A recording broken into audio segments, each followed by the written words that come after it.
Well, Netflix had a series called Investigation Alien. Never saw it. Never heard of it. It was hosted by journalist George Knapp. And one of the big things in terms of the focus on the series was this Jellyfish UFO video from Iraq. Mm-hmm. You know what I'm talking about? Mm-hmm. Now, I looked at this video. I did some searches online. What a lot of people are saying is it's actually just a bunch of balloons that are just flying through there based on a wind. And, as someone who has, helium balloons in my house sometimes, you see how they just sort of them. I've seen that. Yeah. At one point, they get a little bit low, then they just sort of float around the room at eye level. And that's what it kind of looked like to me. Now, did you think that this was an actual jellyfish alien or? No, I didn't. And okay, I didn't either. But again, I'm not involved with that. I have no provenance of its origin. It's not something I've really looked into. I try to avoid the things that are in the pop culture. I hate to say it. So you probably know a lot more about all that than I ever will. And I'm too busy to sit and look at pablum that comes out on whatever. So I'm just being honest. I really don't. A lot of what you might ask about, I have no knowledge of. I don't have time for it. And it's usually such nonsense that I just, 30 seconds in, I turn it off. But so I just don't know. I mean, but I don't have I don't have anyone in the intelligence and military or aerospace contracting world that's brought that up to me as something of interest. Yeah. So that's all I can say. What about the whole New Jersey drone situation? Oh, the drones is another story. Those were false flag operations designed to get people all riled up, like the War of the Worlds in New Jersey in the 30s. What is it, Orson Welles or somebody? But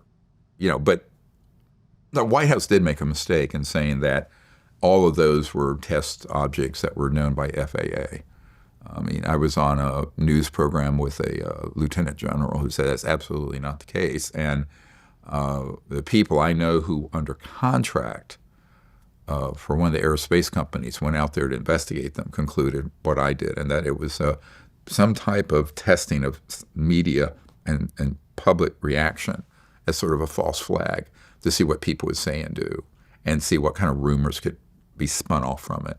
So oftentimes they'll do sort of a trial balloon of this false alien invasion stuff, but 100% of that was, even the things that look like orbs and stuff, those were ours. That's all ours. And it was a false flag operation.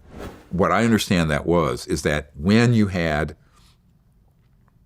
let's unpack this a little further, between about a year ago and November, the plan was for a high-level group of whistleblowers that included Jake and some of his folks, were not going to come out publicly. They were simply going to take all the hard evidence they had, hand it over. We were going to put it out on a blockchain system, and it would come out, right? And it was explained that would be too catastrophic because it would be so explosive. And so they decided to do this slower, controlled process and wait, but also to unmask themselves, right, where they would come forward publicly, which changes OPSEC's operational security completely, because now you're identified. You are identified, right, as an individual, and you therefore are at risk.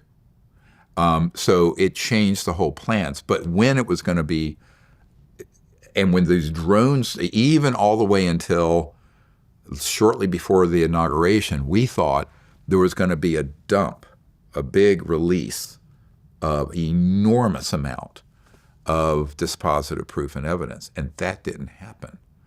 And but when that was still in the planning and discussion, they launched, anticipatory to that, all these drones and orbs and what have you, because they wanted people to start thinking that everything that they were going to disclose was somehow related to just drones and experimental things.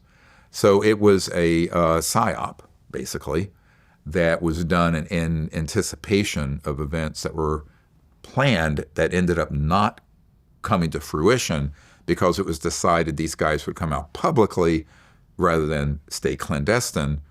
and masked, and but just let the evidence out. So I think the thinking in that group was that this needs to be a more controlled release with executive orders and congressional actions providing a pathway. And there are some very senior people. There's a chairman of a major corporation, a household name in America, who's reached out to me, who has documents, all this evidence. And as soon as he reached out to me, he had his family threatened, his grandchildren and children. And right now, if he were to come forward, his concern, aside from perhaps having all his wealth confiscated under RICO, Racketeering Influence Corrupt Organization Act, which is like what you use against the mafia. Because this organization running this is like the world's largest mafia, organized crime network. So he can't come out because the Congress never got amnesty through. It was killed about a year ago in December of 2023. And so far, look, the president's only been there a month, but there's not been any executive orders that explicitly would give a pathway both for personal protection, like marshals, or legal protection, which would be like immunization or amnesty or safe harbor.